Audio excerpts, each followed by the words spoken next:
អនុញ្ញាតគោរពជំរាបសួរប្រិយមិត្តពុកម៉ែបងប្អូនអស់លោកស្រីជាទីគោរពជាទីមេត្រីសមត្ថកិច្ច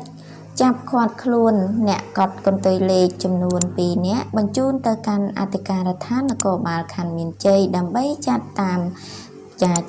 តាមនីតិវិធីលោកសុកកែវបណ្ឌិតព្រះរាជអាជ្ញារងនៃអាយកាអមសាលាដំបងរាជធានីភ្នំពេញកងកម្លាំងអធិការដ្ឋាននគរបាលខណ្ឌមានជ័យបានចុះបង្ក្រាបទីតាំងបើកកន្លែងលេងល្បែងស៊ីសងខុសច្បាប់កត់ភ្នាល់ឆ្នោតវៀតណាមមួយកន្លែងនៅចំណុចផ្ទះលេខ377ផ្លូវភូមិបេតុងភូមិកំណាត់ធំ4សង្កាត់ស្ទឹងមានជ័យទី2ខណ្ឌមានជ័យរាជធានីភ្នំពេញកាលពីថ្ងៃទី31ខែកក្កដាឆ្នាំ2020វេលាម៉ោង15:30នាទីសមត្ថកិច្ចបានឃាត់ខ្លួនជនសង្ស័យចំនួន2នាក់មានជនសង្ស័យឈ្មោះ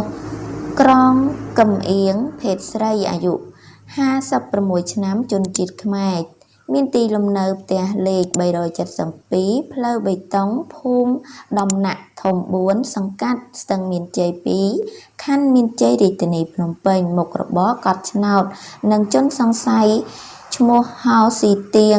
ភេទស្រីអាយុ38ឆ្នាំជនជាតិខ្មែរទីលំនៅផ្ទះលេខសំទោសបងប្អូន377ផ្លូវបេតុងភូមិដំណាក់ធំ4សង្កាត់ស្ទឹងមានជ័យ2ខណ្ឌមានជ័យរាជធានីភ្នំពេញមុខរបរកត់ឆ្នោតវត្ថុតាងចាប់យកមួយចំនួនដូចជាក្រដាសមានសរសេរលេខឆ្នោតវៀតណាមមួយចំនួនក្រដាសសម្រាប់កត់ឆ្នោតមួយចំនួនម៉ាស៊ីនគិតលេខចំនួន1គ្រឿងប៊ិចពណ៌ខៀវចំនួន3ដើមទូរស័ព្ទដៃចាស់ចំនួន3និងលុយខ្មែរចំនួន120000រៀល120000រៀលបងប្អូនលុយខ្មែរបច្ចុប្បន្នជនសង្ស័យខាងលើរួមទាំងវត្ថុតាងត្រូវបានបញ្ជូនទៅកាន់អធិការដ្ឋាននគរបាលខណ្ឌមានជ័យដើម្បីកសាងសំណុំរឿងចាត់ការតាមនីតិវិធីចាឃើញថាប្រិមត្តពុកម៉ែបងប្អូនចា